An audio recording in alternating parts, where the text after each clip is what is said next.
Ion wiped the flour from his hands, his fingers numb from the early morning baking shift.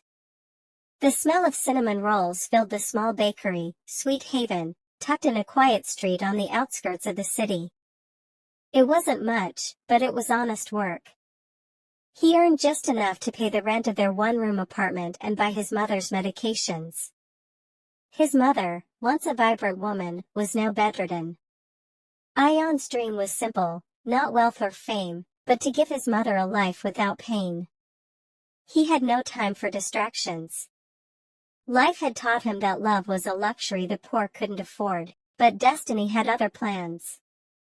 On a rainy afternoon, as gray clouds loomed over the city, a silver Mercedes pulled up outside the bakery. Out stepped Sophia Wells, poised, elegant, and glowing in her designer coat. She was the daughter of Raymond Wells, the richest man in the city, and heiress to a multi-billion-dollar empire. She stepped inside the bakery to escape the rain. Her eyes scanned the cozy little space and settled on the young man behind the counter. "Hi," she said, brushing wet strands of hair from her face.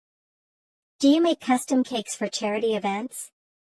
Ion blinked. Yes. Yes, we do." She smiled warmly. "I'm organizing a fundraiser for an orphanage. I want something special. Could we discuss some ideas?" And just like that, two worlds collided. Over the next few days, Sophia visited often to plan the cake. Each time, she stayed longer than the last. They laughed over flavors, argued about icing, and somehow, found comfort in each other's presence. Ion was unlike anyone Sophia had ever met, genuine, humble, and kind. And Ion saw in Sophia not the wealth, but a girl with a good heart and a quiet sadness behind her eyes. Their connection grew, unspoken but strong. One evening, as they stood outside the bakery, Sophia said softly, "You probably think I live in a perfect world." "I know better," Ion replied. "People with everything still feel empty sometimes." She looked at him, her eyes shining. "You make me feel understood." That night, Sophia couldn't sleep. Her world was full of riches but lacked meaning. Ion, with nothing, had given her something priceless: honesty, warmth, and a sense of belonging. Their bond deepened with every passing week. Ion began to hope, cautiously. But reality wasn't so kind. When Raymond Wells found out, he was furious. "You're seeing a baker?" he thundered. "Do you realize how this looks? He's not just a baker, Dad. He's a good man. He's beneath you. If this continues, I'll cut you off." Sophia was torn. She had always obeyed her father, lived in his shadow, but for the first time, she wanted to choose for herself. Meanwhile, Ion was heartbroken. "You should go," he told her. "Your world and mine, they're not meant to mix." Sophia shook her head. "I don't care about money. I care about you." But Ion pushed her away.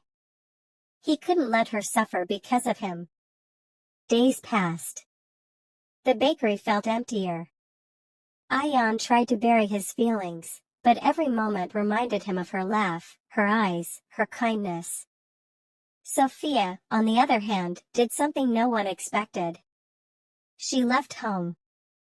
She gave up her luxury, her car, her cards, and moved into a small rented apartment. She started working with NGOs, using her skills to help underprivileged kids. And every day, she walked past Sweet Haven, hoping.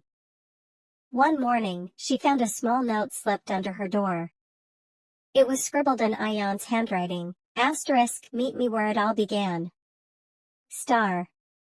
Heart pounding, she ran to the bakery. Ion was there, holding a cake box. "It's for the orphanage," he said. "And, for you." "I thought I lost you," she whispered. "You didn't," he smiled. "I was just afraid I wasn't enough for you." "You are. You always were." He took her hand. Let's not fight the world. Let's build one of our own. And so, they did. They opened a new bakery together, Beyond Riches, where every purchase helped a child in need. People came not just for the food, but for the story behind it.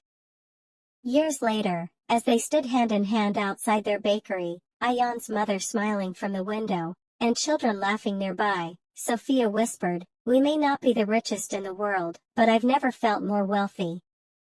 Ayan kissed her forehead. Because love is the only treasure that truly matters. True love doesn't care how much you have, but how much you care. When two hearts are honest and kind, no difference, rich or poor, can keep them apart.